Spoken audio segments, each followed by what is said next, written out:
에베소서 1장 4절부터 14절까지 함께 읽겠습니다. 곧 창세전에 그리스도 안에서 우리를 택하사 우리로 사랑 안에서 그 앞에 거룩하고 흠이 없게 하시려고 그 기쁘신 뜻대로 우리를 예정하사 예수 그리스도로 말미암아 자기의 아들들이 되게 하셨으니 이는 그가 사랑하시는 자 안에서 우리에게 거저 주신 바 그의 은혜의 영광을 찬송하게 하려는 것이라. 우리는 그리스도 안에서 그의 은혜의 풍성함을 따라 그의 피로 말미암아 속량 곧 죄 사함을 받았느니라. 이는 그가 모든 지혜와 총명을 우리에게 넘치게 하사 그 뜻의 비밀을 우리에게 알리신 것이요 그의 기뻐하심을 따라 그리스도 안에서 때가 찬 경륜을 위하여 예정하신 것이니 하늘에 있는 것이나 땅에 있는 것이 다 그리스도 안에서 통일되게 하려 하심이라. 모든 일을 그의 뜻의 결정대로 일하시는 이의 계획을 따라 우리가 예정을 입어 그 안에서 기업이 되었으니 이는 우리가 그리스도 안에서 전부터 바라던 그의 영광이 찬송이 되게 하려 하심이라. 그 안에서 너희도 진리의 말씀 곧 너희의 구원의 복음을 듣고 그 안에서 또한 믿어 약속의 성령으로 인치심을 받았으니 이는 우리 기업의 보증이 되사 그 얻으신 것을 속량하시고 그의 영광을 찬송하게 하려 하심이라. 아멘. 여름철이 돼서 이제 수영장이 해수욕장이 이제 개장을 하기 시작을 합니다. 이제 물에 빠진 사람들을 이제 구하는 일이 잦은데 요즘에는 수상안전요원들이 있어서 이제 안전하게 복장을 갖추고 가고 보트를 타고 들어가고 해서 이제 허우적거리기 전에 이제 구해내고 합니다. 근데 예전에는 그런 장비가 부족했었을 때는 물에 빠진 사람이 허우적거리면서 잠길 듯 말 듯 살려달라 애칠 때 건져냈다고 합니다. 오히려 이제 살아있을 때 힘이 있을 때 가게 되면은 더욱더 팔다리에 힘이 있어서 구하러 간 사람을 꼭 끌어안아가지고 둘 다 수장될 수가 있다. 이제 그렇게 얘기를 합니다. 아침에 잠깐 이야기 나눴던 것이 아이가 엄마가 낳느냐 아이가 나오느냐라고 하는 이야기를 들으면서 우리가 다시 한번 그것을 생각해 봅니다. 그래서 나의 비참함을 하나님을 아는 지식이 먼저 있긴 있어야 돼요. 근데 하나님을 아는 지식이 있어야 되지만 가장 중요한 것은 나를 아는 지식, 나의 비참함이 먼저 있어서 살려달라라고 하는 간절함이 있어야지 그때 구원의 주님이 됩니다. 그래서 항상 구하라 두드리라 그리고 찾으면 찾을 것이요 라고 이렇게 이야기를 하죠. 그 다음에 세상의 빛이라고 하는 성화도 보게 되면은 예수님이 와서 문을 두드리는데 열어주는 거는 자기가 열어줘야지 주님이 안으로 들어옵니다. 두드리는 자가 아무리 두드려도 안에서 열지 않으면은 문이 열리지 않는다. 그 그림에는 문구리가 없어요. 자, 그래서 예를 들면은 이삭이 번제를 드리러 갑니다. 아브라함 아버지와 함께. 근데 번제할 양은 어디 있습니까? 라고 하는 것은 나름 어쩌면 심히 두려움을 느끼고 있었던 거예요. 번제를 드리라? 나를 번제를 드린다고? 알고 갔을 가능성이 제가 봐서는 알고 갔다고 생각을 해요.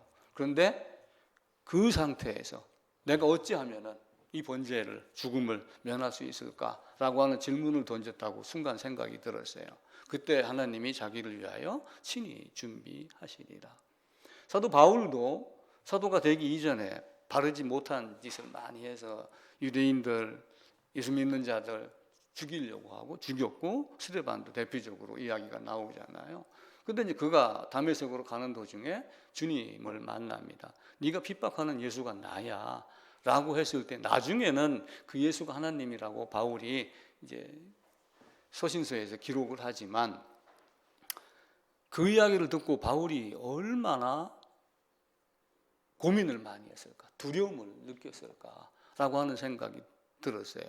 내가 알던 하나님은 그게 아니었는데 네가 핍박하는 예수가 하나님이다라고 하는 걸 아는 순간 아마 지금까지 자기가 랍비에게 배웠던 것 이런 모든 것들이 다 엉키고 설키고 하면서 이리저리 생각을 많이 했을 거예요. 그렇게 하면서 그는 3일 동안 아무것도 먹지 아니하고 먹지 못하고 기도하는 중이라라고 하면서 아나니아를 보냈을 때 아나니아 가가지고 그냥 물만 뿌리는 세례를 줬다라고 저는 절대로 생각하지 않아요. 그 세례와 함께 하나님이 어떻게 너를 만들고 어떻게 했던 걸 다 이야기를 했었을 때 거듭남을 알고 죄사함을 알고 그러면서 눈에 비늘 같은 것이 벗겨지더라, 수건이 벗겨지더라라고 하는 이야기를 우리가 가끔 잘 들었습니다.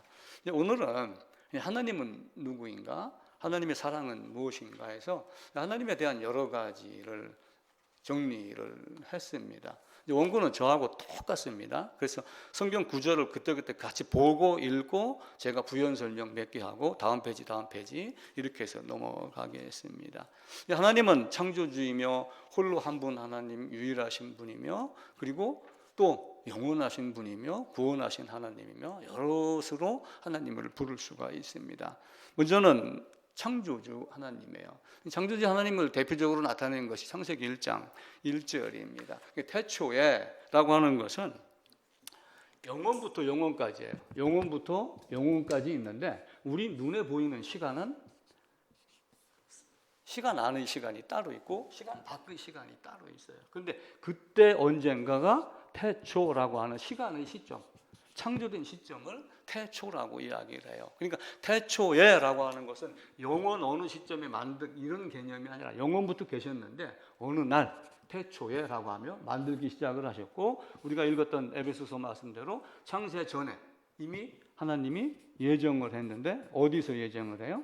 예수 안에서 예정을 했어요. 그럼 예수 안에서 예정을 했는데 중간에 창조를 하면서 누구를 만들었어요?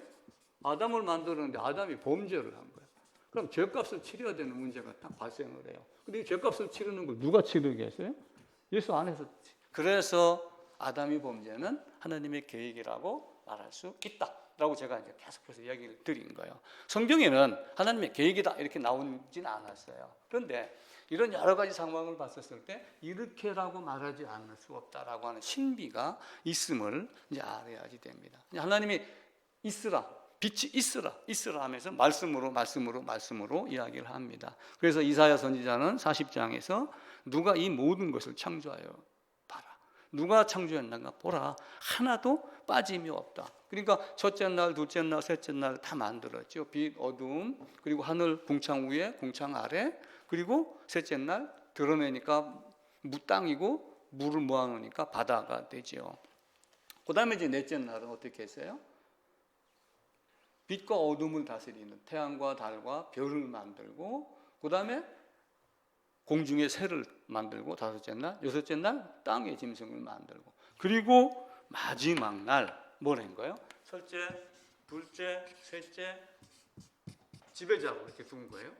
지배자로 두고 빛, 어둠, 태양, 그죠? 궁창 위 아래 그리고 하늘에 나는 공중의 새, 나는 모든 새, 그리고 무측 땅이라 했으니까 땅에 지는 모든 짐승, 그리고 여기다가 뭘 만들었어요? 마지막에 사람을 만들고 이 모든 것을 다스리라. 그러니까 대리 통치자가 되는 거예요. 바꾸 얘기하면 아담에게 뭘 준 거예요? 왕권을 준 거예요. 왕권. 근데 왕권을 주고 나니까 어떻게 했어요? 왕을 주니까 황제가 되고 싶었던 거예요. 나중에 이 왕권이 언제 와요? 거듭나서 새 예루살렘에 가면 그리스도와 더불어 1000년 동안 왕노릇하리라. 그리고 20장인가 하게 되면 세세토록 왕노릇하리라. 왕권을 주기 위해서 만들었는데 이보다 더 큰 탐욕이 있기 때문에 문제가 생기는 겁니다.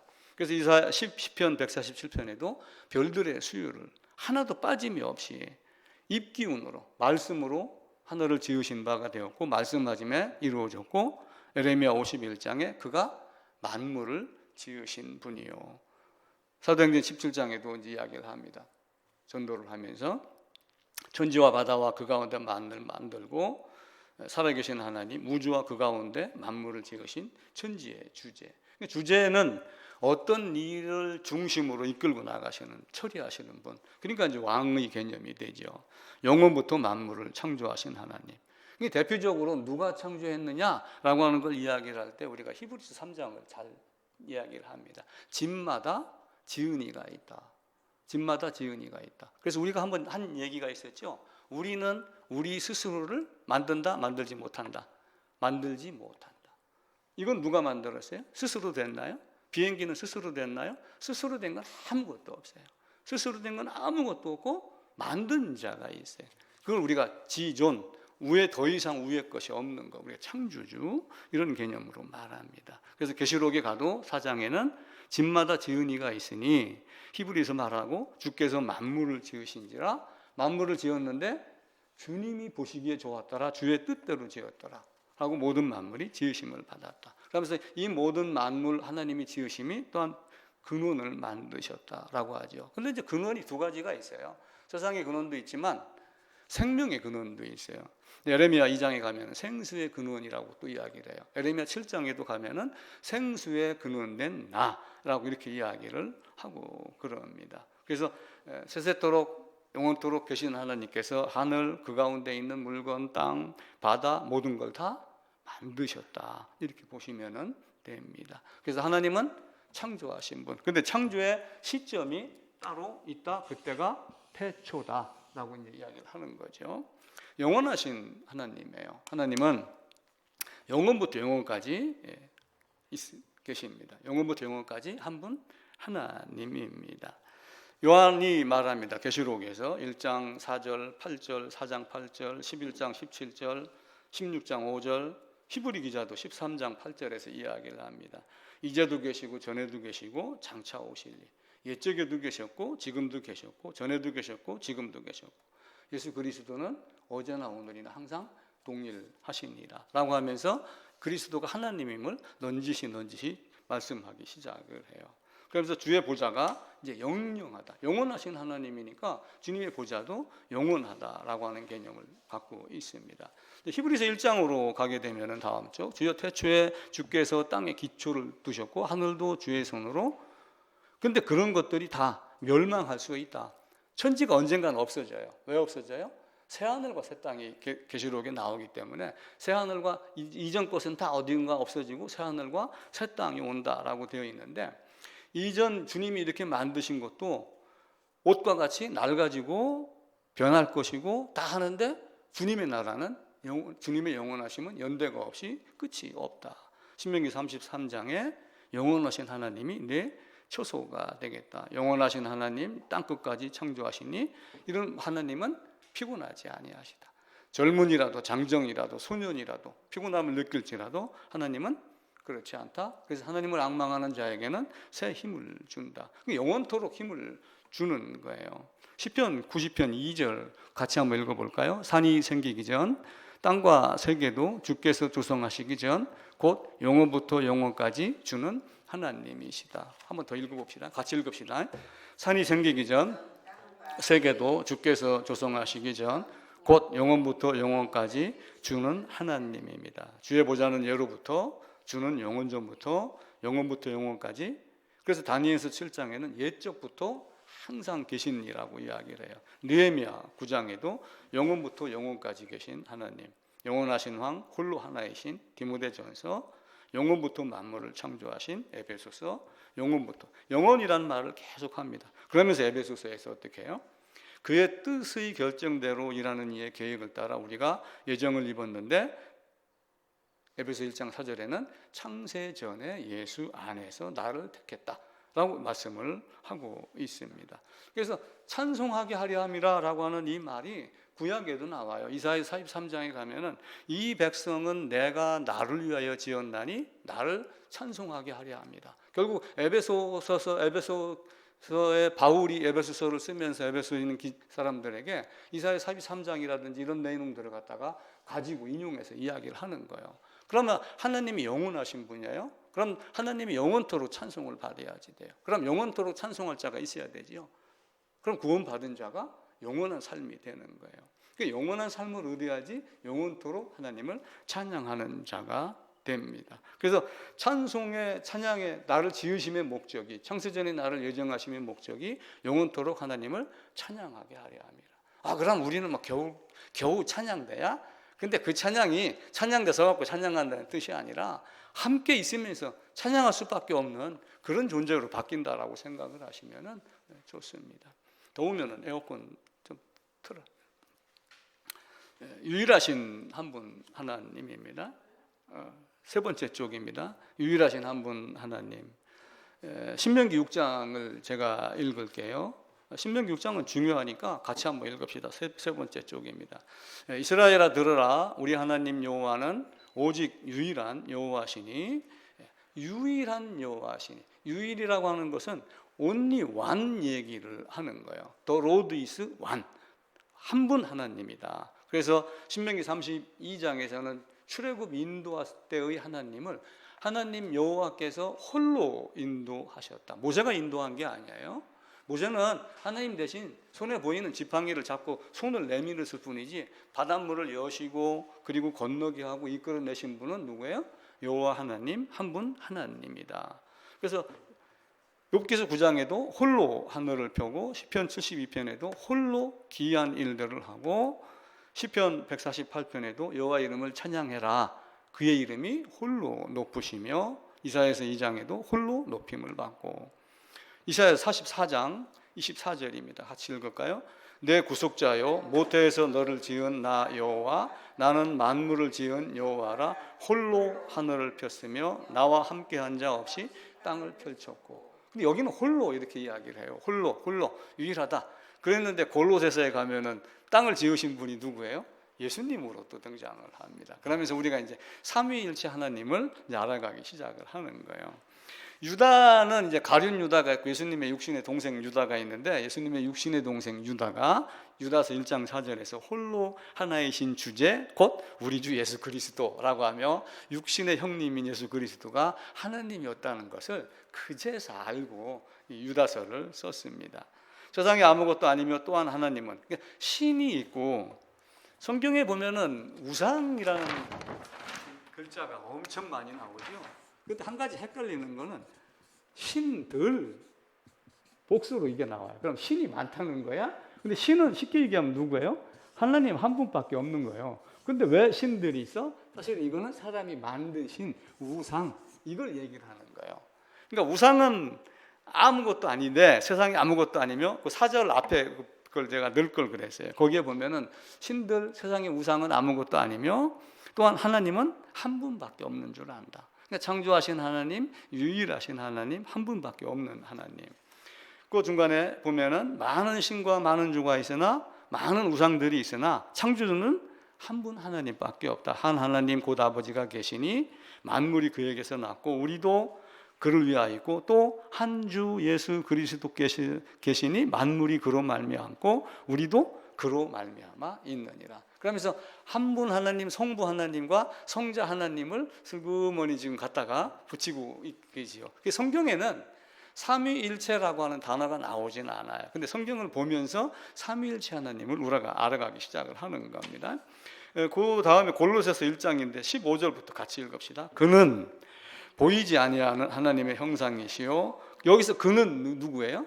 예수님이에요. 그는 보이지 아니하는 하나님의 형상이시요 모든 피조물보다 먼저 나시니니 만물이 그에게서 창조되되 하늘과 땅에서 보이는 것들과 보이지 않는 것들과 왕권, 주권, 통치자, 권세, 만물이 다 그로 말미암고 그를 위하여 창조되었고 또한 그가 만물보다 먼저 계시고 만물이 그 안에 함께 섰느니라. 그는 몸인 교회의 머리시라. 그가 근본이요 하면서 이제 쭉 얘기를 해요. 근데 이제 이 하나님이 사람으로 오셔서 뭐가 돼요? 대제사장으로 오신 거예요. 그러니까 이삭이 갔었을 때 이삭이 번제를 드리는 이제 아버지를 따라갑니다. 아브라함이 이제 이삭을 데리고 갑니다. 번제할 양은 어디 있습니까? 했었을 때 아브라함이 뭐라고 그래요? 번제할 양은 하나님이 자기를 위하여 친히 준비하시리라 라고 얘기를 했는데 창조주 하나님 예수 그리스도가 결국 무엇으로 바뀌어요?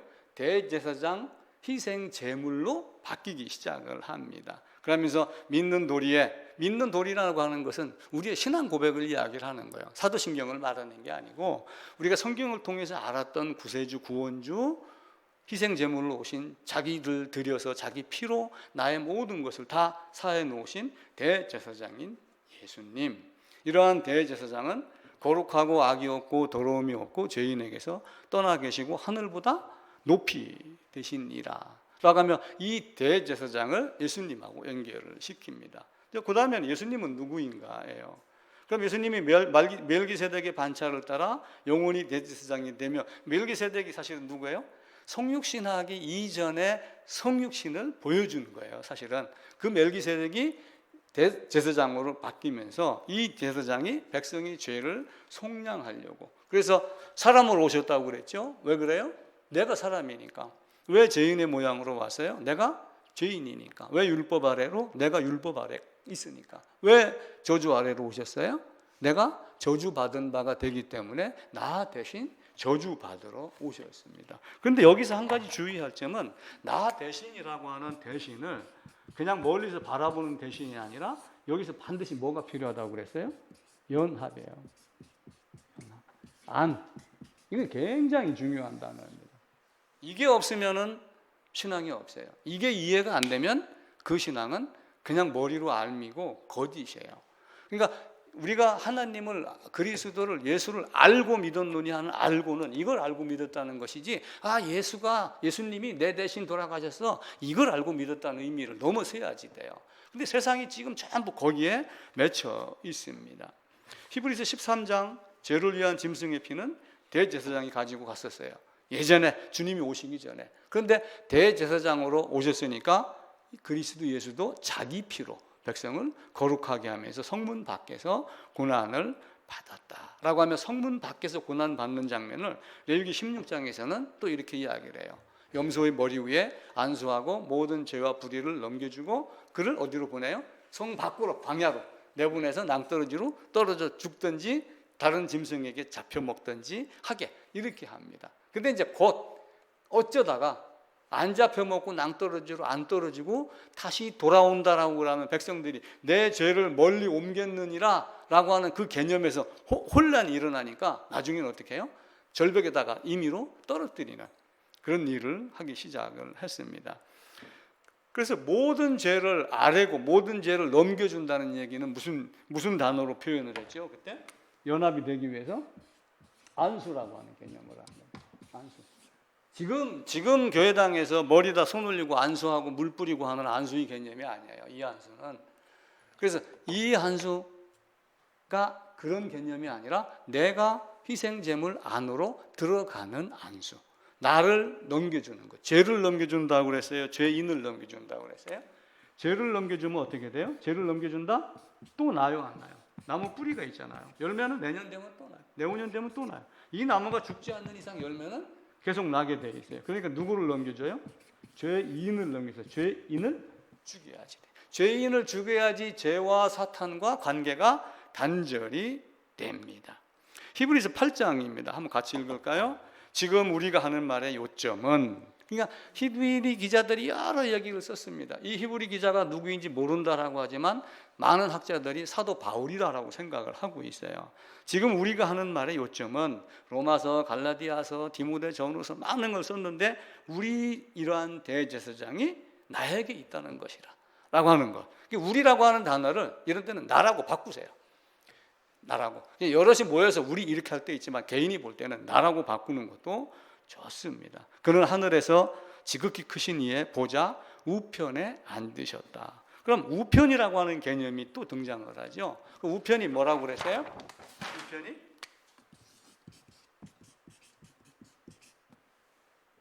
우편. 내가 어떤 사람에게 은혜를 베풀 때 가장 최고의 자리, 최고의 명예를 부여하는 것, 이게 우편이라고 하는 개념이에요. 가장 존경의 표시. 예를 들면 이런 게 있어요. 솔로몬이 여기 이제 이렇게 앉아 있습니다. 근데 밧세바가 가요. 밧세바가 솔로몬이 왕이 되기 전에 어떤 일이 있었냐면은 아도니아가 반역을 했어요. 반역을 해갖고 내가 왕이야 막 하고 그러는데 밧세바가 가가지고 아니 이런 일이 있으면 어떻게 됩니까? 하고 다윗에게 가서 이야기를 하니까 다윗이 그래? 빨리 솔로몬에게 기름 부어서 왕으로 삼아라 해갖고 왕으로 옮겨요. 그게 이제 아도니아를 나중에 살려줬어요. 솔로몬이. 그랬더니 이 다윗이 늙어서 몸이 춥니까? 여인을 하나가, 그 이름이 아비삭인가 그럴 거예요. 아비삭을 달라 그 얘기를 한 거예요. 아도니아가 밧세바한테 얘기를 해갖고 옆구리를 툭 치고 그러면 왕은 잘 뺏겼으니까 아비삭을 나한테 주세요. 이 얘기를 한 거예요. 근데 아버지의 아내를 취했다는 얘기는 아버지의 왕권을 쟁탈하는 거하고 똑같은 논리예요. 밧세바가 가가지고 처음에 갑니다. 엄마가 오니까, 어머니가 오니까 솔로몬이 이 앉으세요. 그래놓고 자기 우편에 앉혔더라. 이렇게 되어 있어요. 그러니까 내가 할 수 있는 최고의 자리다가 앉힌 거예요. 하나님 우편에 앉았다라고 하는 얘기는 하나님이 그에게 줄 수 있는 최고의 자리, 사실은 자기와 동등한 자리를 준 거예요. 그래갖고 솔로몬이 화가 나갖고 저는 죽였죠. 왕권도 구하지 왜 이렇게 하면서 이제 솔로몬이 이제 항의를 하다가 그게 이제 우편의 개념이 됩니다. 이 예수를 이제 화목제물로 그리고 자기를 단번에 제려. 그러니까 자기도 뭔가 대제사장으로 오셨으니까 드릴 것이 있어야 돼요. 드릴 것이 있는데 드릴 것을 뭘로 드렸어요? 자기를 드려. 자기가 희생 제물로 온 거, 화목 제물로 왔다라고 하는 거예요. 그래서 히브리서 10장 밑에서 세 번째 줄, 오직 그리스도는 죄를 위하여 한 영원한 제사를 드리고 영원한 제사를 드리고 영원한 속죄가 되게 했고 영원하신 성령으로 한 거예요. 그러니까 영원한 속죄를 했으니까 단 한 번에 단번에 한 번의 제사로 한 번의 제사입니다. 이제 요 한 번을 한문을 쓰길 좋아하는 사람들이 단번이라고 이야기를 한 거예요. 근데 단번이 오해될 소지가 굉장히 많아요. 단번, 단칼에 그러니까 순식간에 이 개념으로 자꾸 본단 말이에요. 단칼에는 딱 한 번에 고통을 주지 말고 딱 한 번에 잘라라 그 얘기예요. 한 번으로 죽어서 영원한 속죄를 했으니까 또 죽어야 돼, 안 죽어야 돼? 다시는 제사 드릴 것이 없느니라. 그러니까 한 번 하늘의 은사를 맛보고 다시 범죄하고 회개하고 이런 자들에게는 그런 자들을 향해서 뭐라고 그랬어요? 그리스도를 다시 십자가에 못 박아 욕보이는 자들이다 라고 혼냈습니다. 한 번의 제사로 영원히 온전하게 하셨더라. 그러니까 이제부터는 다시는 죄를 위하여 제사 드릴 것이 없느니라. 히브리서 10장 10절 그 다음 페이지 제일 윗줄에 보면 우리가 그렇게 됨으로 거룩함을 얻었노라 라고 이야기를 해요. 거룩함을 얻었을까요? 앞으로 얻을 것인가요? 얻었는가요? 얻었노라 라고 되어 있어요. 히브리서 10장 17절 네 번째 쪽, 다섯 번째 쪽 제일 위에입니다.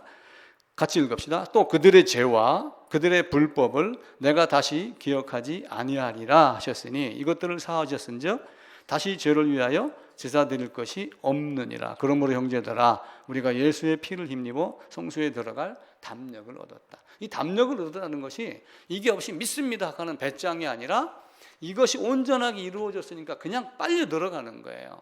그래서 그 담력을 이야기를 하시면 되고 계시록에서도 그의 피로 우리 죄에서 우리를 해방하셨다.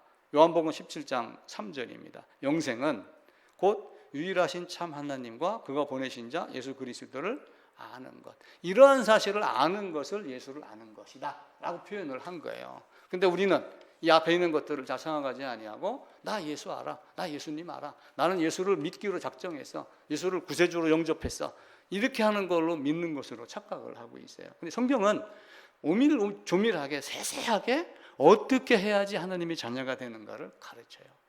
여러분 법이 우리나라도 헌법이 있지만 법 따지고 들어가면요 아무도 피해날 구멍이 없어요. 대통령도 탄핵시키는 게 법이에요. 그런 정도로 법은 허점이 없어요. 그 법 앞에서 딱 들이대면은 어떻게 해요?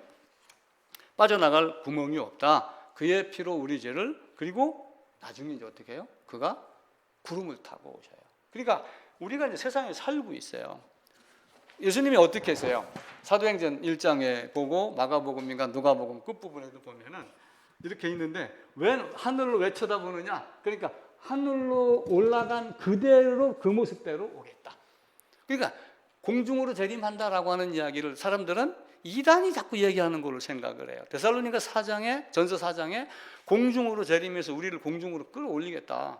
너희가 간 본 그대로 다시 오시겠다라고 분명하게 얘기를 했는데도 불구하고 공중에서 주를 영접하겠다. 이 중국 사람들은 이 단어를 휴거라고 그랬어요. 휴거라는 단어를 쓰면 이상한 단체로 여기는 거예요. 근데 믿습니다라고 하면서 주님 공중 재림을 이상한 방향으로 여기를 하는 거예요. 근데 다미성교회 같은 경우는 착각을 해갖고 엉뚱한 방향을 했죠. 아니 몸무게가 200kg면 공중으로 끌어올릴 수 있어요? 못 올려요? 공중으로 끌어올린다. 데살로니가 전서대로. 그러면은 주님이 나를 끌어올리기 편하게 내가 다이어트 해야 되겠어? 60kg로 이렇게 해야 되나요? 다미성교회는 어떻게 했어요? 가볍게 올라간다고 홀딱 벗고 있었다고 하는 얘기가 있었죠. 그게 이제 진짜인지 아닌지는 모르지만 인터넷에 떠도는 이야기예요. 그런 어리석은 사람들이 있는 거예요. 계시록 1장 5절 중간에 7절에 보면 볼지어다 그가 구름을 타고 오시리라. 각 사람이 눈이 이렇게 하면서 영생 하나님과 보내신 예수 그리스도를 아는 것. 요한일서 4장 16절에도 그 사랑을 우리가 알고 믿었느니. 알고 믿었다는 사랑이라고 하는 건 결국은 뭐예요? 요한일서에서 뭐 얘기해요? 요한일서 4장에서 사랑 얘기를 할 때는 사랑은 이것이니 그 아들을 화목제물로 보냈다라고 하는 것으로 사랑을 이야기를 해요. 내가 하나님을 사랑한 게 아니라 하나님이 우리를 먼저 사랑했다라고 하면서 하나님의 창세 이전의 창세 전의 영원 전의 계획부터 그 안에 포함시켜서 이야기를 해요. 그러면서 이런 사랑을 요한일서 5장 20에 있는 대로 우리에게 지각을 주사 우리로 참된 자를 알게 한 것, 이 하나님을 알고 믿는 것, 우리가 알고 믿었노니 라고 하는 것은 아는 것은 그런 이야기를 하고 그러는 거예요. 근데 우리에게 지각을 줬다 해갖고 아유 나는 별로 배움도 없는데 베드로 너 학문 없는 자인 줄 알았더니 어떻게 말을 잘해? 그럼 베드로는 학문으로 예수님을 이야기를 했나요? 성령에 깨닫게 하심이에요. 요한복음 14장 17장 가게 되면 어떻게 해요? 내가 예수님이 십자가에서 내려오셔갖고 죽음 무덤에 계셨다가 부활하셨어요. 그러면서 하시는 말씀이 내가 갔다가 다시 오겠다. 그럼 우리가 얘기하는 예수님 성자예요. 내가 갔다가 다시 오겠다 하면서 보혜사를 이야기를 해요. 근데 보혜사를 우리는 성령 하나님, 아버지께서 보낼 성령 이렇게 하면서 성부, 성자, 성령을 이야기를 하는데 이 성령이 와가지고 삼위 하나님이 하신 모든 일을 다 깨닫게 하시는 거예요. 알게 하는 그 지각을 줬다는 얘기는 나의 지혜, 세상 지혜가 아니라 하나님이 그걸 깨닫게 해주는 거. 요한복음 14장에 그가 오면은 예수님이 말씀하신 걸 다 알고 깨닫고 그렇게 하게 하겠다라고 이야기를 하죠. 14장 3절 제가 읽으면은 가서 너희를 위하여 거처를 예비하면 내가 다시 와서 너희를 내게로 영접하는. 그러니까 육신으로는 어디에 계셔요? 육신으로는 하나님 우편에 계셔요. 영으로는 지금 이 땅에 오셔서 또 할 일을 하고 계셔요. 그러니까 성부 성자 그가 하나에 계시면서 그리고 성령 그가 너에게 모든 걸 가르치고 내가 너에게 말한 모든 것을 생각나게 하리라. 가르치게 하겠다. 그러니까 성령의 인도가 없으면은 사실은 성경 말씀을 깨달을 수 없다. 그래서 이런 것으로 보더라도 우리가 삼위일체 하나님을 이야기할 수 있습니다. 내가 떠나가지 아니하면 보혜사가 너에게로 오지 아니한다. 그러면서 성자가 할 일, 성령이 할 일, 그리고 창세기 1장에도 보게 되면 뭐가 있어요?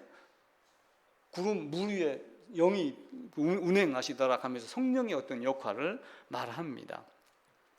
요한복음 1장에 이제 보면은 헷갈리는 말이 많죠. 요한복음 1장 같이 읽어봅시다.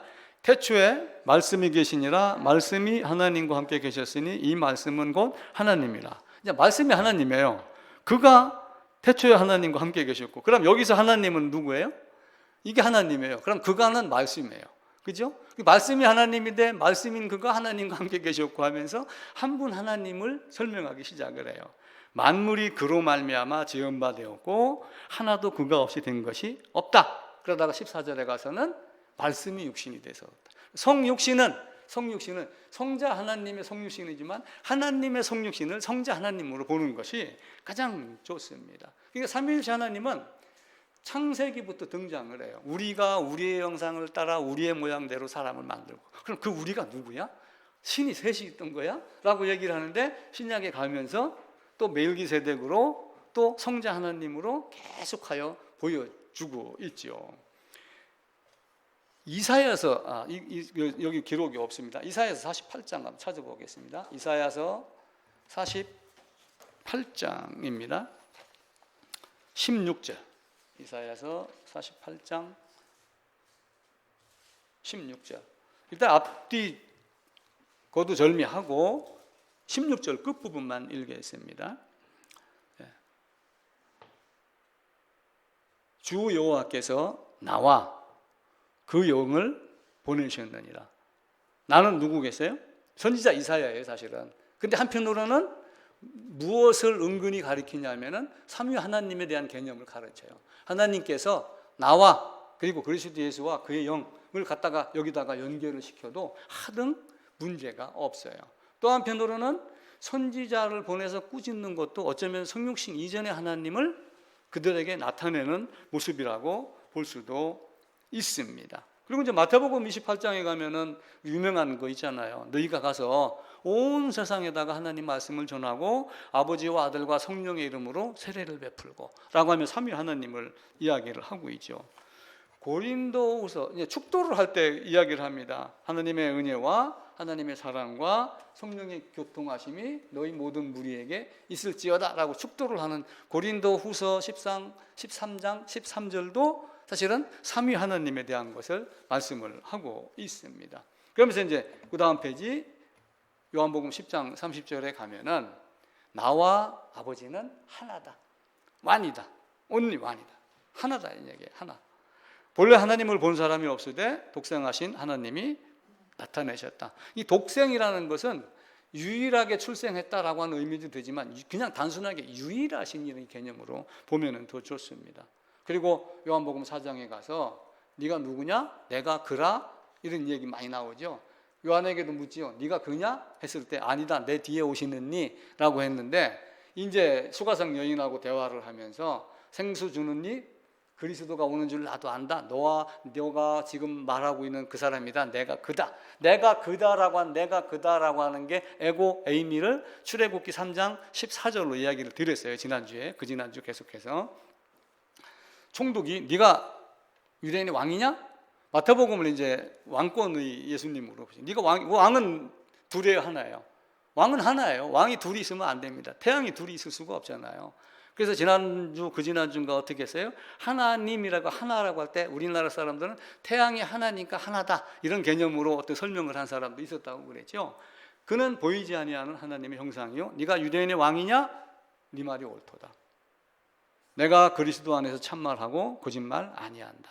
그러면서 로마서 9장 4절부터 읽으면은 그들은 이스라엘 사람이라 그들에게 양자됨과, 그러니까 양자됨 같다는 얘기는 하나님과 부모 자식 간의 관계, 왕과 신하의 관계, 왕과 백성의 관계, 이런 것이 성립이 된다는 얘기예요. 그리고 하나님의 영광이고 하나님이 아브라함, 이삭, 야곱과 맺은 언약도 있죠. 모세와 수 율법도 있고, 그리고 이스라엘 백성에게 예배 드리는 거 이야기했죠. 이런 약속들이 있고 조상들도 그들의 것이요 육신으로 하면 그들에게서 나셨으니, 그러니까 유대인의 혈통을 갖고 오셨다는 얘기예요. 유대인의 혈통으로 왔는데 그리스도가 그들에게 나셨으니 그는, 거기서부터 같이 읽읍시다. 그리스도가 그들에게서 나셨으니 그는 만물 위에 계셔서 세세의 찬양을 받으실 하나님이시라. 한 번만 더 읽읍시다. 육신으로 하면 그리스도가 그들에게서 나셨으니 그는 만물 위에 계셔서 세세의 찬양을 받으실 하나님이시니라. 아멘. 그 밑에 요한후서 5장 20절도요. 또 아는 것은 하나님의 아들이 이르러 우리에게 지각을 주사 우리로 참된 것을 알게 하신 것과 또한 우리가 참된 자 곧 그의 아들 예수 그리스도 안에 있는 것이니 그는 누구예요? 예수님 얘기예요. 그는 참 하나님이시요 영생이시라. 이렇게 이야기를 해요. 그래서 여호와 야훼 이야기를 했었죠. 엘로힘 하나님이, 태초의 하나님이라고 하는 것은 전능의 하나님, 어떤 이런 의미를 갖고 있는 장원 복수의 개념을 가진 엘로힘이라는 단어를 써서 나중에 가드라고 하는 영어 단어로 바뀌어요. 근데 야훼 하나님, 여호와 하나님, 야훼 여호와라고 하는 이 야훼와 여호와의 요 접도를 가지고 시작을 했다 그랬죠. 여호수아, 그죠? 여호수아, 여수아, 예수수 이렇게 쭉 나간 거를 다시 이제 복습을 하면은 시편 110편 1편입니다. 나중에 성경을 찾아보시고 오늘 원고만 보세요. 여호와께서, 야훼께서 내 주에게, 내 주가 이게 히브리 원어로 뭐냐면 아도나이예요. 아도나이. 그러니까 야훼를 거룩한 이름으로 함부로 못 부르니까 야훼 하나님을 뭘로 불렀다고 그랬어요? 아도나이로 불렀다고 그랬죠. 여호와께서 내 주에게, 야훼께서 아도나이에게 이렇게 하며 너는 내 오른쪽에 앉았으라 라고 했던 내 오른쪽에 앉은 사람은 누구예요? 이 시편 110편 1절을 가지고 신약성경에서 우편이라는 단어를 인용해다가 쓰는 거예요. 그러면서 예수님을 아도니 개념을 쓴 거예요. 주의 오른쪽에 계신 주, 주의 오른쪽에 계신 주. 그럼 그 주는 누구예요? 이것도 아도나이라는 단어를 써요. 그러니까 하나님 주와 예수님 주가 같은 하나님의 개념을 쓰고 있는 거예요. 또 마태복음 22장 40절에서 보면은 주께서 큐리오스 그러죠. 큐리오스. 그러니까 아도나이 큐리오스 이렇게 바뀌어 나가요. 큐리오스께서 큐리오스에게 너는 내 오른편에 앉아 있어라.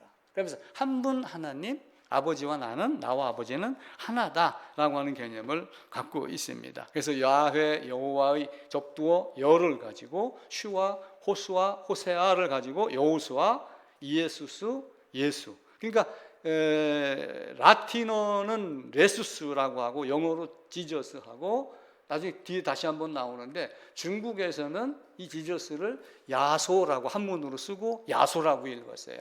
야소라고 쓰고 야소라고 읽었는데 나중에 중국을 거쳐서 성경이 우리에게 들어오며 야소를 우리는 예수라고 음력을 해서 음력이라는 건 그 발음 비슷한 걸 가지고 따진 거예요.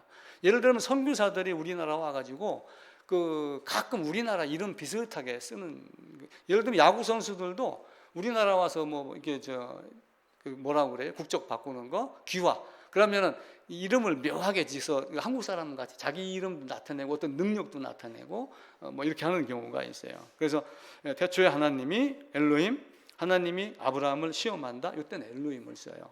그런데 아브라함을 잡으려고 이삭을 잡으려고 아브라함이 칼을 탁 들이대는 순간 0.000001초에 아브라함을 딱 멈추게 하는 그 하나님은 야훼 하나님이에요.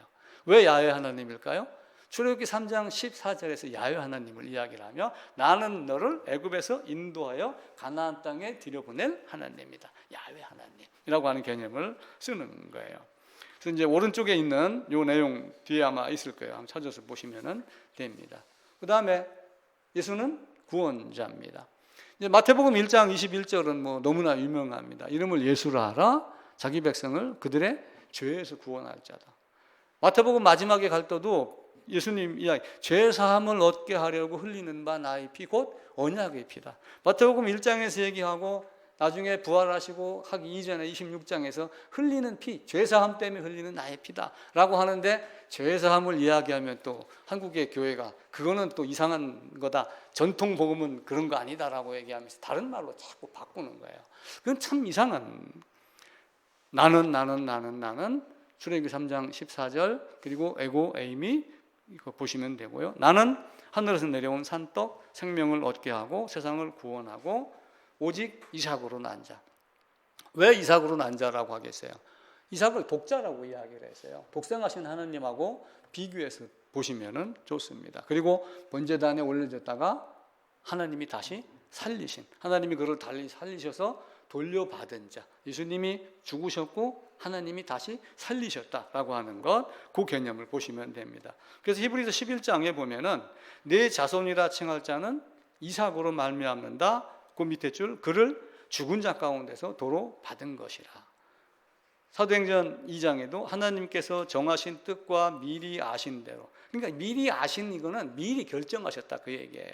미리 결정한 대로 내준 바가 되어서 죽였으나 하나님께서 그를 사망의 고통에서 풀어 살리셨으니 이는 그가 사망에 매여 있을 수 없습니다 라고 하며 부활해야지 되는 창세 전에 그리스도 안에서 예정해서 아담을 만들고 아담이 범죄하고 아담이 죄값을 치르기 위해서는 예수가 대신 죽고 나는 예수 안으로 들어가고 예수와 연합하여 죽고 부활하고 죽었은즉 다시 산다.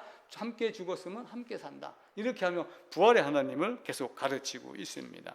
그래서 사도행전 17장 제일 밑에입니다. 정하신 사람으로 하여금 천하를 공의로 심판할 날을 작정하시고 그를 죽은 자 가운데서 다시 살리신 것으로 모든 사람들에게 믿을 만한 증거를 줬다.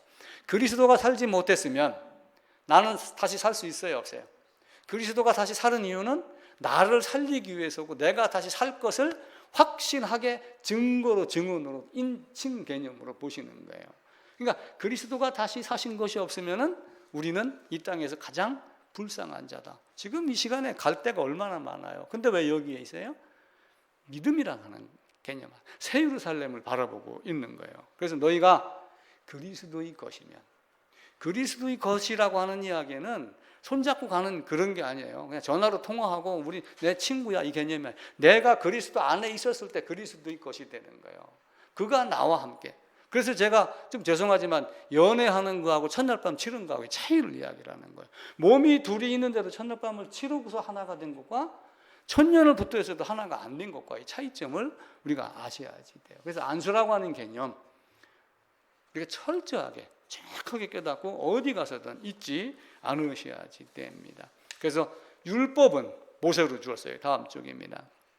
은혜 진리는 예수 그리스도로 말미암아 준 것이다. 그래서 율법이 여러 가지가 있다고 그랬죠. 율법 안에 죄를 깨닫는 게 있다고 그랬어요. 그다음에 율법 안에 뭐가 있어요? 은혜의 법이 있는 거예요. 은혜의 법으로 뭘 알아요? 죄사함. 그럼 죄사함 받았으면은 1번이에요. 2번이에요. 3번이에요. 죄사함 받은 자는 자녀로서의 삶이 있는 거예요. 이게 다 이어져야지 돼요. 근데 이게 없는 자들은 어떻게 돼요? 공의로 심판한다. 공의의 전제 조건은 뭐라고 그랬어요? 공정이에요. 공평이에요. 공정, 공평이에요. 사람은 2번 죄를 지을 수 있어요. 2번 죄를 짓는데 첫 번째 죄악이 뭐였어요? 아담의 범죄예요. 아담이 범죄해서 세상에 죄가 들어왔어요. 그럼 아담이 범죄해갖고 죄가 들어왔는데 은혜와 진리가 예수 그리스도로 왔는데 이걸 율법 안에다가 포함을 시켜가지고 희생 제물로, 그죠? 대속죄의 일로 다 가르친 거예요. 율법 안에 어떻게 은혜가 있어? 이거 묻는 사람은 바보예요. 은혜로 율법으로 이걸 다 가르친 거예요. 그리고 내가 직접 가겠다 오신 것이 뭐예요? 희생 제물로 내가 직접 온 거예요. 이걸 가르치는 거예요. 오셔서 다시 살아나신 거예요. 하나님은 이와 같이 죄에 대한 개념을 첫 번째 줘요. 그러면 죄를 짓는 첫 번째가 뭐예요? 하나님을 거역한 것. 그럼 하나님을 거역했었을 때 아담이 처음 잘못은 선택을 뭘로 한 거예요? 잘못한 거예요. 그러니까 하마르티아라고 하는 단어가 죄라고 하는 단어로 돼요. 하마르티아. 자, 여기서 이제 양궁 선수가, 한국 국가대표가 양궁 선수가 활을 쏩니다. 쫙 날아가가지고 어디에 맞아야 돼요? 여기 관역에 10점짜리 딱 맞아야지. 역시 한국은 양궁 세계 최고입니다. 이 말이 나온단 말이에요. 근데 간첩이 한 마리 숨어 있어요. 다음 타자가 딱 와가지고 화살을 이쪽으로 날려버렸어요. 관역을 벗어난 것. 그러니까 관역을 벗어났다는 얘기는 관역을 향하지 않은 것. 바꿔 말하면 그렇게 되는 거예요. 그러니까 하마르티아는 하나님을 바라보지 않는 것. 하나님께 향하지 않고 누구에게 향한 거예요? 사탄에게 향한 것. 사탄을 선택한 것. 이게 죄예요. 그러면 죄일이 있어요. 죄일. 선택일이 있어요. 이게 다 뭐야? 한 통속이 된 거예요. 근데 죄이가 있어요. 죄이. 죄이는 뭘까요? 2번째 죄가 있어요. 예수를 믿지 않는 것. 똑같아요. 2번째, 여기 왔는데 세상이 이런 걸 알고서도 예수님을 선택하지 않은 죄. 내가 며칠 전에 기사를 봤는데 검색을 못했어요. 하늘을 한 번 충전하고 몇 시간, 몇 달 동안 떠다니는. 근데 이 땅 자체가 충전기 역할을 한답니다. 그래갖고 지금 이제 우리 한강에서도 뭐 이게 비행기 이야기 나오잖아요. 막 옛날 만화책에 아파트 같은 거 빌딩이 있으면 사이사이로 막 날아다니. 2040년, 50년 되면 분명하게 돼요. 희한하게 성경대로 다 돼요. 내가 보니까 틀림없이 그렇게 이루어져요. 죄 2개입니다. 처음 범죄한 죄, 예수 믿지 아니하는 죄. 처음 잘못 선택한 죄, 예수 선택 안 한 죄. 공정, 공의, 공평, 똑같이 기회를 줬는데 왜 너는? 물론 그게 심오하게 얘기하면 예정이 안 된 자라고 말해요. 그런데 한편으로는 똑같은 조건을 준 거예요. 우리에게는 성경을 보기 이전에 예정됐다 안 됐다를 사실은 몰라요. 단지 뭐예요? 아기가 내가 지금 10달이 다 돼가는데 여기서 빠져나가지 않으면 나는 이 자궁 안에서 죽을 존재야 라고 하는 걸 깨닫고 발버둥 쳤을 때 엄마가 힘을 줘서 약간 밀어낸다 라고 하는 그 개념으로 내가 비참해서 내가 죽으면 어디로 가지? 그러니까 온 땅에 지금 뭐가 있는 거예요? 우상이 있고 각 나라마다 종교가 있고 천당, 연옥 수많은 걸 다 만들어냈어요. 그 와중에 우리 주 예수님이 어떤 분인가를 알고 바로 발버둥 쳤을 때 그게 보이는 거예요. 그렇게 보이고 나서 보니까 아하, 창세전에 나를 예정했구나. 저는 복음을 알고 그게 보였어요. 그걸 알고 창세전에 나를 예정했어? 그러니까 나는 예수의 사람이야? 나를 구원했어? 이렇게 저는 순서를 갖지 않았어요. 나는 나의 비참함 때문에 굉장히 많은 고민을 했어요. 왜냐하면 마누라하고도 엄청 싸웠고 맨날 술 먹고 못된 짓도 많이 하고 그렇게 하다가 보니까 이 사람 사는 게 이게 사람 사는 것 같지가 않아요. 다른 게 없을까? 그래서 사무실에 있는 친구하고 이제 교회 다니는 친구들이 여럿이 있었어요. 그 친구들하고 이런저런 얘기를 하다 궁금한 게 많은 거야. 딱 시작이 뭐냐면 나 하나님 봤어. 하나님 음성을 들었어. 지금은 내가 그 이야기를 하고 해서 그때는 네가 하나님의 음성을 어떻게 들어? 네가 하나님을 어떻게 봐? 그렇게 하면서 성경을 보기 시작을 해갖고 날밤을 세웠어요. 여름에 날밤을 세우면서 집 앞에 그 운동장에 가가지고 야, 너 나와봐. 너 하나님 어떻게 봤어? 얘기 좀 한번 해봐. 그렇게 하면서 성경을 보기 시작을 했죠. 근데 성경은 참 묘합니다. 그래서 목사가 되고 싶었어요. 이렇게 되는구나. 그래서 화목하게 하는 말씀을 우리에게 부탁하셨느니라. 고린도후서 5장에 이야기를 합니다. 여러분 이걸 알면은 화목하게 하는 말씀을 나에게 부탁하셨느니라. 이렇게 해서 바울이 이야기를 해요. 내가 받은 것을 내가 너희에게 전했다. 다른 복음 전하면 저주받는다. 라고 하는 걸 명확하게 깨달으시고 명확하게 가슴속에다가 새겨내야 돼요. 다른 것 하면 안 돼요. 어디 가서 휩쓸려 갖고 그래 그것 그렇다 치고 이렇게 하면 안 돼요. 그 집단에 함께 못할지언정 그건 아니야 라고 분명하게 이야기를 할 수 있는 담대함이 있어야지 됩니다. 예수 안에 있는 속량 이런 모든 것들은 다 선물이다 라고 하는 개념으로 보고 제일 밑에 나를 살리시는 하나님.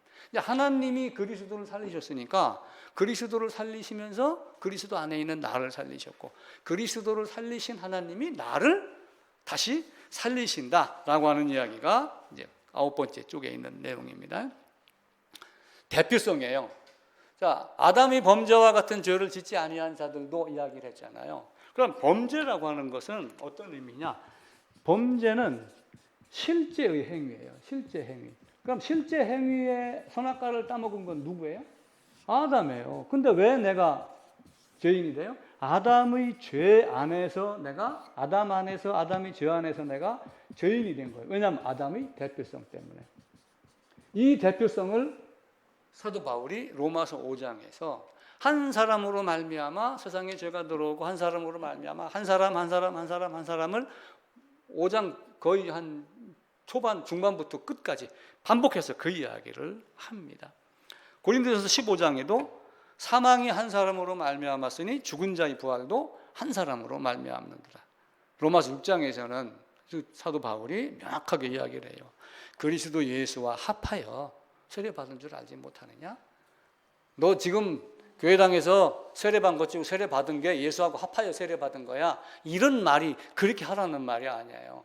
안수, 내가 진짜 예수 안으로 연합했는가? 라고 하는 그 연합을 얘기하면서 예수와 합하여 세례를 받았느냐? 죽으심과 합하여 함께 장사되고 함께 부활했느냐? 라고 하는 것을 로마서 6장에서 계속 이야기를 해요. 그러면서 7장 8절에서 그리스도와 함께 죽었으면 그와 함께 살 줄을 믿노니. 디모데후서에서도 그 이야기를 하면서 그리스도와 함께 죽었으면 함께 산다. 그러니까 내가 부활을 소망한다는 얘기는 내가 그리스도와 함께 죽었다는 것이 없이 부활 소망한다고 해서 그 소망이 간절하다고 해서 되는 게 아니에요.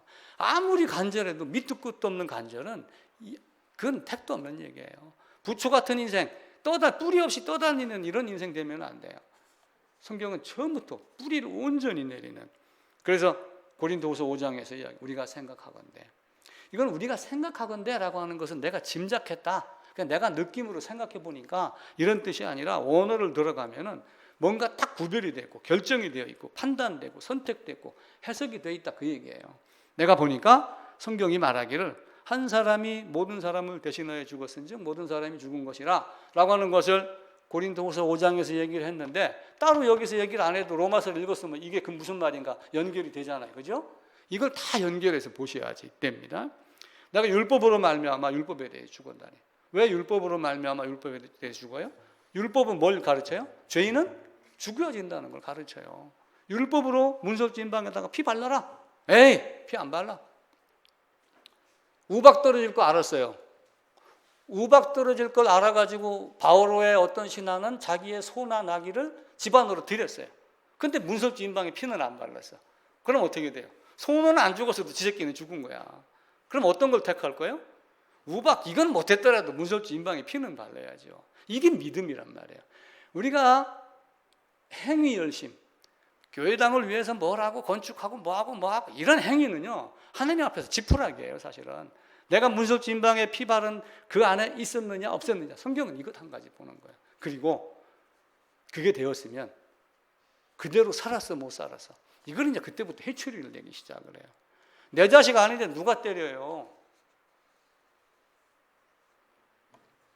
갈라디아서 2장 19절, 이거 20절, 이거 암송하면 안 돼요.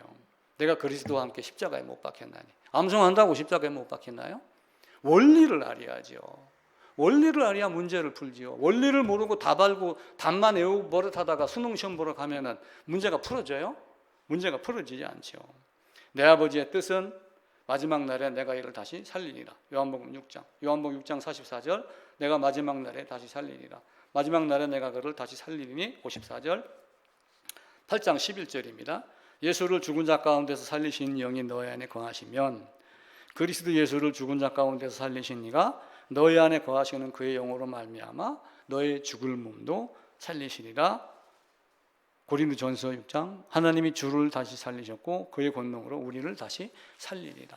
만일 우리가 죽은 자가 다시 살아나는 일이 없으면 하나님이 그리스도를 다시 살리지 아니하셨으리라 라고 하며 나중에 이제 어떻게 돼요? 오른편에 앉히는 장면이 나와요. 그 중간 좀 밑에 서너 줄 내려가면은 그의 능력이 안에서 역사하사 죽은 자 가운데서 다시 살리시고 하늘에서 자기의 오른편에 앉으사. 아까 그 밧세바하고 그 솔로몬이 왕좌 옆에 오른편에 어머니를 앉힌 거하고 얘기를 잠깐 드렸잖아요. 상대에게 주는 최고의 명예, 최고의 존칭, 최고의 위로, 최고의 자리, 이게 오른편이에요.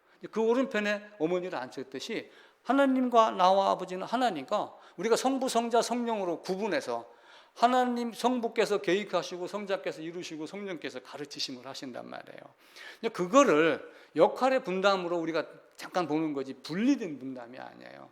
이 삼일체 하나님의 신비를 알고 그 삼위 하나님이 다시 오른편에 앉으면서 한 분 하나님의 개념으로 보기 시작을 하는 거예요. 그러면서 살전 1장에 보면은 그의 아들이 하늘로부터 강림하신 것을 그리고 오셔서 우리를 노하시면서 건지신다. 히브리서 11장 죽은 자 가운데서 다시 살리실 줄로. 로마서 6장에도 옛사람이 예수와 함께 십자가에 못 박힌 건 죄의 몸이 죽어서. 자, 우리가 예수님과 함께 예수님이 십자가에 못 박혀 죽으시는 그 안에 나의 옛사람이 있는 이유는 뭐예요? 죄에게 종노릇하지 아니하려 함이라. 그러면 어떻게 죄에 대해서 종노릇하지 않아요? 사탄은 언제 멸해요? 천년왕국이 끝날 때까지 사탄은 존재를 해요. 그리고 천년이 끝남에 옥에 가뒀다가 나중에 영원토록 멸합니다. 그러면 사탄이 여기서 이렇게 있어요. 이게 사탄이에요. 이게 괴물같이 그려야 돼, 사탄은. 그리고 여기 사람이 이렇게 있어요.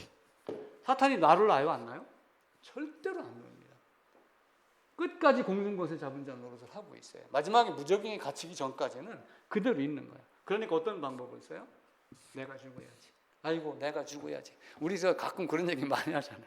나도 싸우면 그래. 아이고 내가 죽어야지. 그건 내가 성질 죽는다는 얘기지만 이걸 바꿔 비유로 얘기하면 내가 죽어야지. 옛날 어른도 그 얘기 많이 했어. 아이고 내가 죽어야지. 내가 죽어야지. 내가 죽으면 자기가 관리할 대상이 허공에다 주먹질할 수 있어요? 옛날에 권투 선수 김기수가 아무리 권투를 잘해도 허공에다가 치면은요 진짜 금방 쓰러져요. 샌드백이라도 있어갖고 치야지 버티고 나가는 거예요. 나를 죽임으로 사탄을 죽이는 역할을 했다는 게 어디에 나와요? 히브리서 2장 14절 15절. 그 다음에 로마서 7장. 두 여인이 있고 한 여인이 있고 두 남편이 있고, 그죠? 요 남편 사탄 남편 하나님 남편. 어디 갈 건가? 애를 나를 안 놔주니까 내가 죽자 하고 갔더니 끄집어내서 가시더라. 로마서 7장, 히브리서 2장, 이 얘기가 지금 그 이야기입니다. 로마서 6장에 있는 이야기. 디모데후서 우리가 한번 읽어봤죠. 그리고 이제 사도 바울이 고린도전서 15장에서 이야기해요. 내가 받은 것을, 제일 밑에입니다. 성경대로. 그럼 지금까지 우리가 얘기했던 것도 사실은 다 어디에다 있어요? 성경이 말하는 바예요. 창세전에 예정한 것도 성경이 말하는 거고, 연합이 되지 않으면 아니다라고 하는 것도 성경이 말하는 거고, 사도 바울은 나 세례 주지 아니한 거 감사해. 그런 세례가 아니야. 나는 복음을 전하는 거야. 라고 하며 복음으로 거듭나는 세례를 이야기를 하는 거예요. 요한의 세례는 어떤 세례였어요? 회개하는 세례예요. 그냥 회개. 어쩌다 유아 세례 받고 입교하면 천국입니까? 이건 우리가 고민해야지 돼요. 개혁주의 신앙에서는 그렇게 가르친다. 성경이 그렇게 얘기를 안 하면 우리는 안 따라야지 돼요. 이게 문제가 되는 거예요. 제가 제 손자 규현이 세례 줬어요. 유아 세례. 그럼 유아 세례 줬으니까 너는 천국이야? 야 이놈아, 크면 내가 이야기를 해요. 아빠한테, 할아버지한테 올바로 배우고 나도 너를 가르치려고 약속하기 위해서 내가 너한테 그렇게 한 것이지, 너 그거 받았다고 천국 가는 거 아니야. 진짜 세례 받아야 돼. 진짜 세례는 뭐예요? 그래서 침례교는 침례를 이야기를 한 거예요. 세례 물 뿌리는 거 말고 물속에 들어가서 죽었다가 다시 나오는 것, 이걸 침례라는 개념으로 설명을 하는 거예요. 저는 처음엔 침례교를 다녔기 때문에 침례를 받았어요. 침례의 의미가 어쩌면 영어 성경에는 베프티즈드라고 되어 있어요. 그런데 이제 어느 순간 우리가 세례라고 씻을 세례를 갖다가 하니까 세례가 이렇게 되어 있고 그러죠. 다음 장입니다.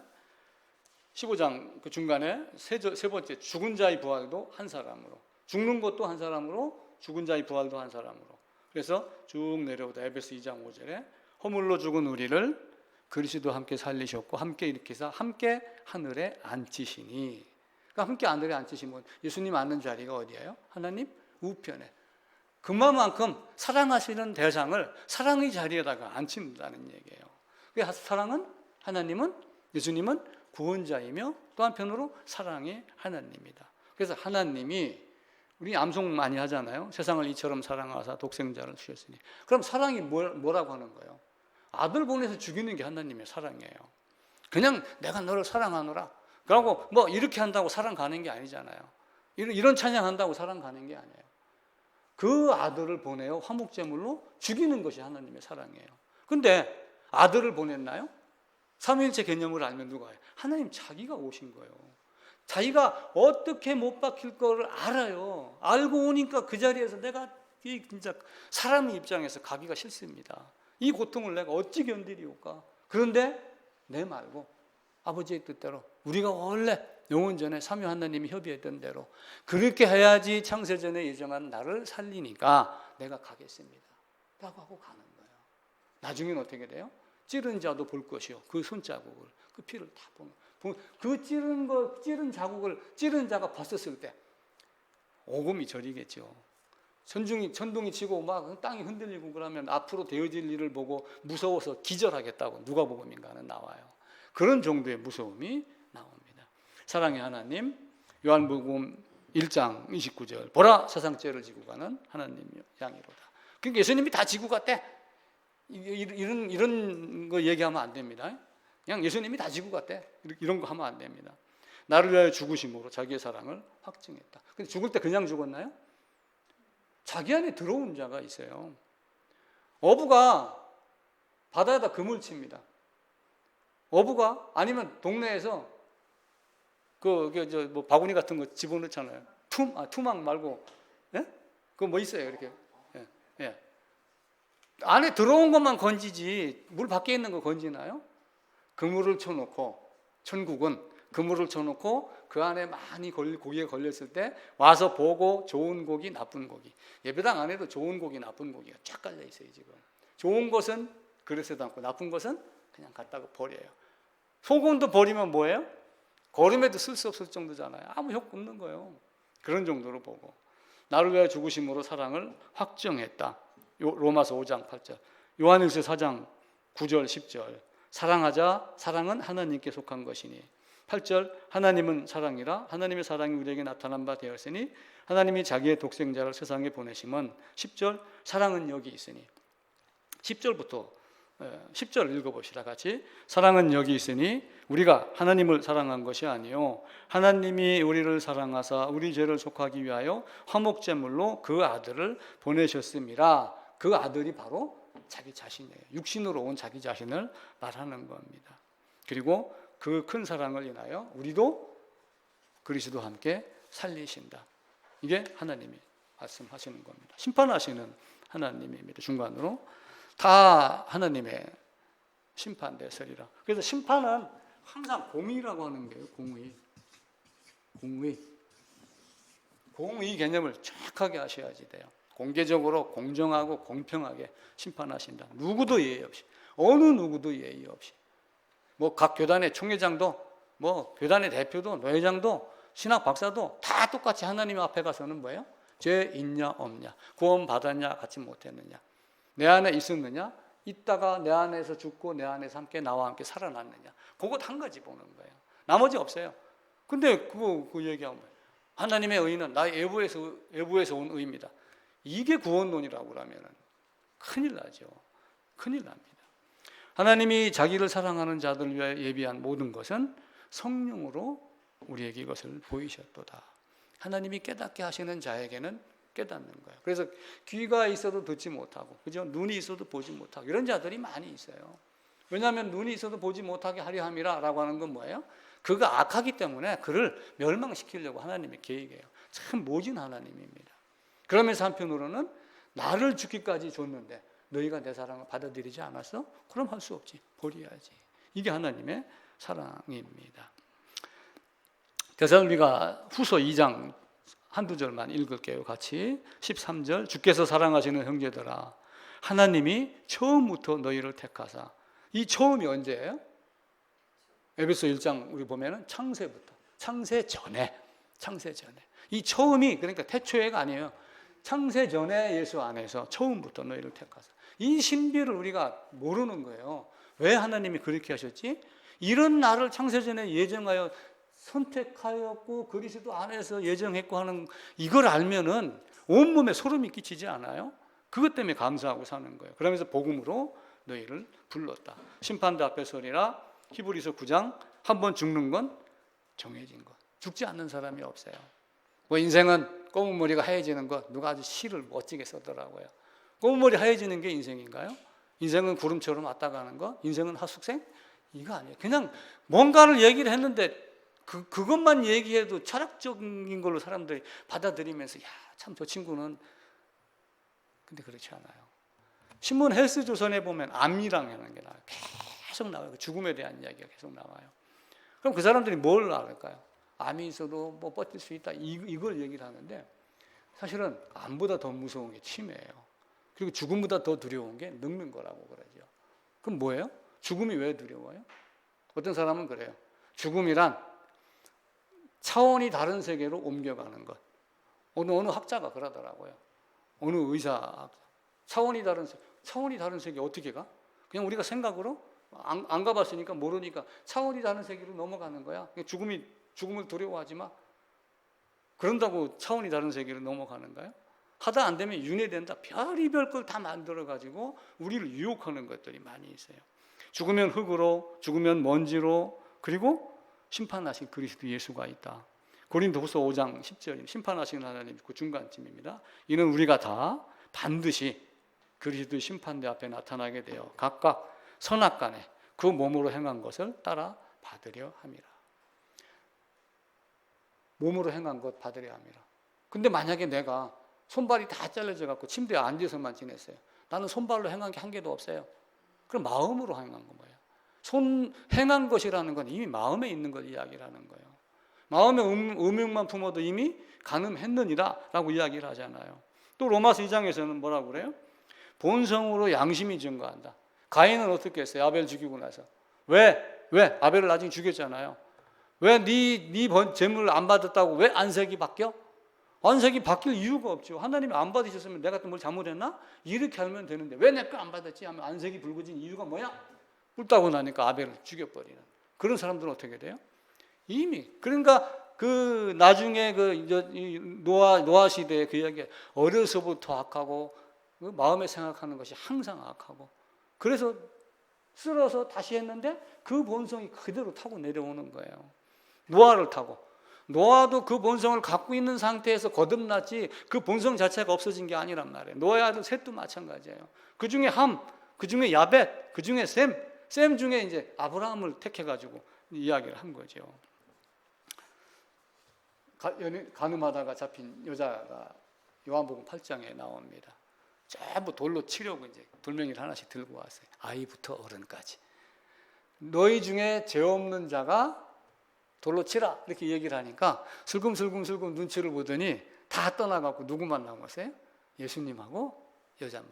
죄를 사하는 권세가 있는 예수님과 죄인으로 완전히 드러난 여인. 그러면서 내가 너를 정죄하지 아니하노니 다시는 죄를 짓지 마라. 이렇게 하면서 바뀌어 넘어갑니다. 어른부터 아이까지, 아이부터 어른까지 다 가고 없더라. 그러니까 그 뭐예요? 율법 지키고 애우고 다 한 사람들이에요. 그런데 죄 없는 자 마음에다가 하나님이 양심의 칼을 탁 찌르면은 그게 순간 그렇게 됩니다. 역대상 28장에는 마음을 감찰해서 모든 의도를 아신다. 눈동자만 봐도 딱 대충 알아요. 거짓말 하느냐 안 하느냐 이런 거 다 합니다. 다음 장입니다. 욥기서 15장. 사람이 어찌 깨끗하겠느냐? 여인에게서 난 자가 어찌 깨끗하겠느냐? 내가 죄악 중에서 출생했다. 내 어머니가 죄 중에 있었다. 모든 사람이 한 사람으로 모든 사람이 다 죄가 있다. 만물보다 부패한 건 사람의 마음이다. 모든 사람이 어떤 사람이 하나님을 찾는가 보려고 찾아보니까 한 사람도 없도다. 그만큼 이 땅 안에 있는 모든 사람, 아담의 피로 나온 모든 사람, 아담의 허리에 나온 사람은 다 죄인이다. 로마서 14장입니다. 끝부분. 모든 혀가 하나님께 자백하리라. 11장부터 12장까지 두 절 같이 읽읍시다. 기록되었으되 주께서 이르시되 내가 살았노니 모든 무릎이 내게 꿇을 것이요. 같이 읽읍시다. 로마서 14장 11절 12절. 기록되었으되 주께서 이르시되 내가 살았노니 모든 무릎이 내게 꿇을 것이요 모든 혀가 하나님께 자백하리라. 이러므로 우리 각 사람이 자기 일을 하나님께 짓고 하리라. 눈으로 같이 순서 맞춰 따라 읽어가야 됩니다. 어떤 사람들의 죄는 밝히 드러나고 어떤 사람들은 감추는 것 같은데도 숨길 수 없다. 발가벗은 것 같이 드러난다. 히브리서 4장 13장 하나님이 심판한다. 행위대로. 베드로전서 4장 심판하시기로 예비하신 이에게 사실대로 고하리라. 직접 고하리라 얘기를 하죠. 그리고 믿지 아니하는 자는 벌써 심판을 받았느니라. 히브리서 아까 읽었던 거, 한 번 죽는 것은 사람에게 정해진 것이요 그 후에는 심판이 있으리라. 이와 같이 죽음 이후에, 그래서 전도서에 보면 어떤 말씀이 있어요? 사람이 죽어요, 짐승이 죽어요. 짐승의 혼은 어디로 가요? 아래로 내려가고 사람의 혼은 위로 올라가고. 위로 올라가는 건 뭐예요? 심판 대기하는 거예요. 사실은 심판 대기. 어디 사는지는 모르겠어요. 어디서 있는지는 지금 모르겠는데 마지막에 계시록 앞에 가서 책들이 펴 있는데 책들에 적혀 있는 대로 행위대로 심판을 받아서 지옥 그리고 생명책 이 둘로 나뉘게 됩니다.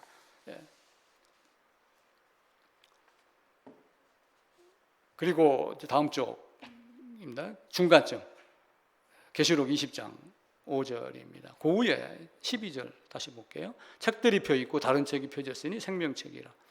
책들에 기록된 대로 심판을 받으니 각 사람이 자기 행위대로 심판받고 사망과 음부도 불못에 둘째 사망 생명책이 기록되지 못한 자는 불못에 던져진다.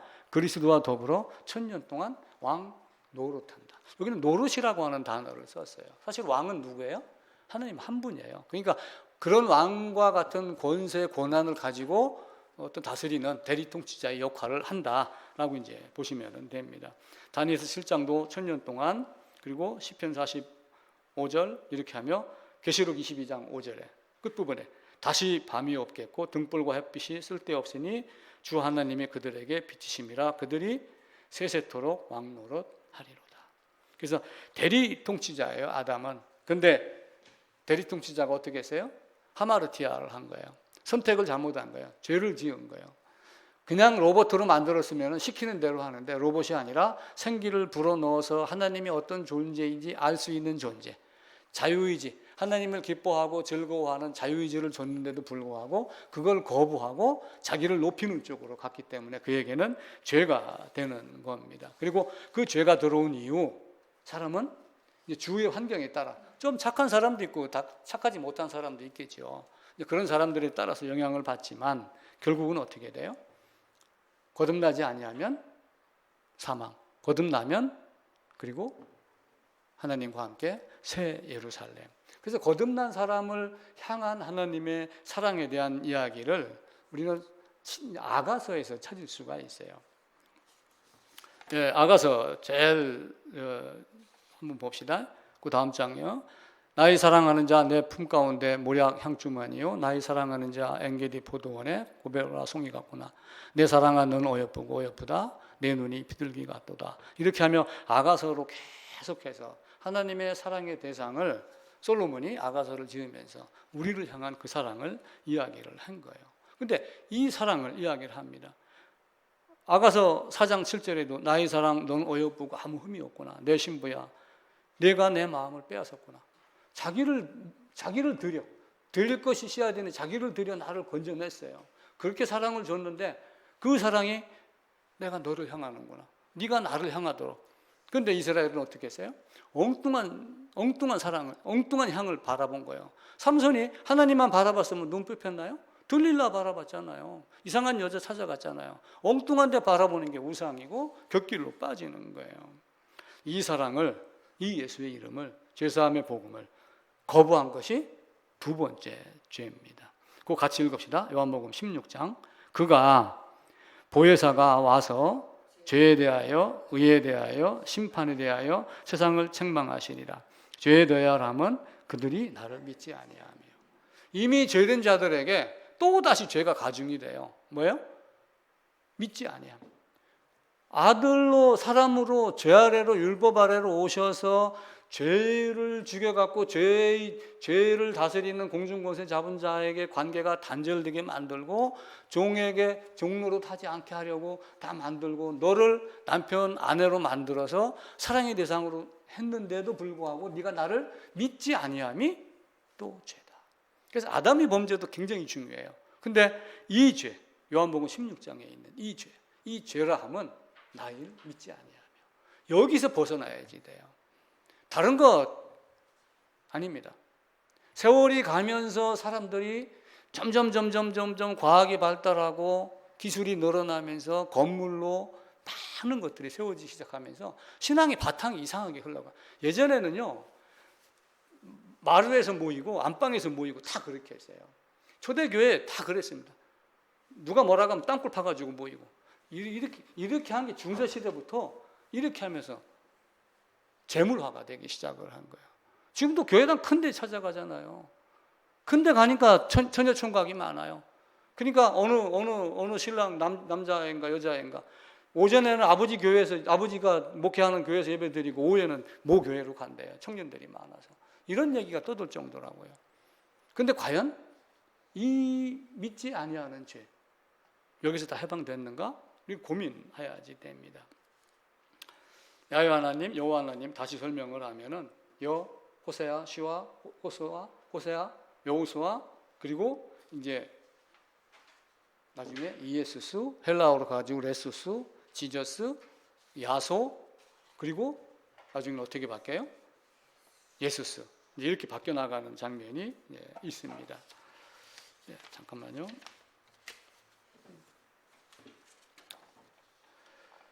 중국을 거쳐서 이제 우리나라가 들어와서 야소 이렇게 이야기를 많이 했어요. 물론 이제 바다로 들어온 경우도 있지만 압록강, 두만강을 건너서 이제 복음이 전해지기도 많이 했습니다. 여호와 하나님 구원자 예수 마태복음 1장 21절 뭐 이런 여러 가지 지금까지 읽었던 내용 꼭 보시기 바랍니다. 그래서 성경은 정리를 하면은 물론 여러 가지 많아요. 삶의 지혜도 있고 또 뭐 여러 가지 세상에서 나가서 해야 될 일도 많고 맞습니다. 그런데 중요한 건 뭐예요? 창세 전부터 계획한 거예요. 제사함이에요. 이 제사함이 나에게 없다면 우리 주님이 오셨는데도 주님의 방법대로 따르지 아니하고 믿습니다. 주님께서 나를 가르쳤습니다. 내가 너를 도무지 알지 못하노라. 마지막 순간에 그런 날이 오기를 기다려요? 나 열심히 주일 한 번도 안 어기고 이렇게 그 말 하려고 가나요? 아니에요. 가다가 무릎 깨졌어도 아이고 아버지 죄송합니다. 잘못해서 넘어졌습니다. 다시는 안 그럴게요. 씩 웃고 들어가는 거예요. 믿음이 있는 자와 없는 자의 차이가 그런 데 있는 겁니다. 아담이 범죄한 것 제거하기 위해서 둘째 아담으로, 하나님이 둘째 아담으로 성육신하여 사람으로, 죄인으로, 그리고 죄 아래로, 율법 아래로, 저주 아래로, 심판 아래로. 그래서 심판받게 하는 거예요. 믿지 아니하는 자는 이미 심판을 받은 거고. 그래서 예수님의 십자가는 바꿔 얘기하면 죄악에 대한 심판을 이 땅에서 하는 거예요. 심판받고 죄 없다라고 하는 것 딱 그렇게 하고 하나님 나라 가야죠. 일사부재리의 법칙 갑자기 생각이 나네. 일사부재리의 법칙이 뭐예요? 한 번 형사 사건을 가지고 땅 해서 대법원 판결 딱 끝났으면 뒤집을 수 있다? 없다. 예수님 십자가로 이미 땅 돼 있으면 뒤집을 수 없다는 얘기예요. 물론 이스라엘 역사를 봐보세요. 아브라함, 이삭, 야곱의 후손으로 살면서도 못된 짓 많이 했잖아요. 포로도 끌려가고 그렇게 했지만 끝내 그 언약을 잊지 아니하는 거예요. 문설주의 인방에다가 피 바른 자에 한해서는. 그걸 우리가 보고 구하고 찾고 두드리고 뭐 이런 거 해야지 됩니다. 제가 여기다가 좀 쓸데없는 말 적어놨어요. 운동화가 명품이라고 달리기 잘하는 거 아니다. 운동화가 명품이라고 달리기 잘하는 거 아니에요. 예전에 우리나라 그 스케이트 선수 하나가 중국 선수인가 우리나라 선수인가 결승전 통과할 때 발 이렇게 내밀고 폼 잡다가 2등 한 거 있었죠. 그 다음에 그런 건이 한 건이 더 있었어요.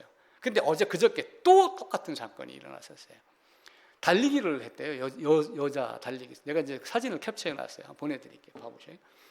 요만큼 남겨놓고 내가 3등이다. 하고서 했는데 바로 뒤따라오는 친구가 쫙 앞달리기 웃다가 나중에는 꼬린 지점을 가는데 막 입을 하고 이 기가 막히고 아무리 악을 써도 안 되니까 입을 딱 벌리고 결승점에 들어가는 사진이 딱 나왔어요. 그런 걸 제가 신문 기사를 통해 3번을 연속해서 본 거예요. 끝날 때까지 끝난 게 아니에요. 마지막 순간까지 침상에서라도 내가 가진 복음이 진짜인가? 여러분 계속 확인하세요. 뿌리 더 내리고 그러면은 내가 지금까지 잘못 살았는가 다시 확인하자 이런 개념이 아니라 그것에 대해서 감사하고 이렇게 해야지 돼요. 세상은 운칠기삼, 운이 7이고 내 노력이 3이다. 그러니까 운칠기삼이 아니라 기구, 내 노력이 9고 운이 1이야 그러는데 그것도 아니고 저것도 아니에요.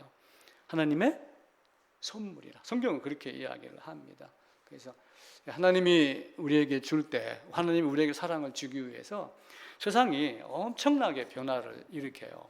다음 주 설교는 이런 내용이에요. 아담이 범죄를 하고 세상 밖으로 쫓겨났어요.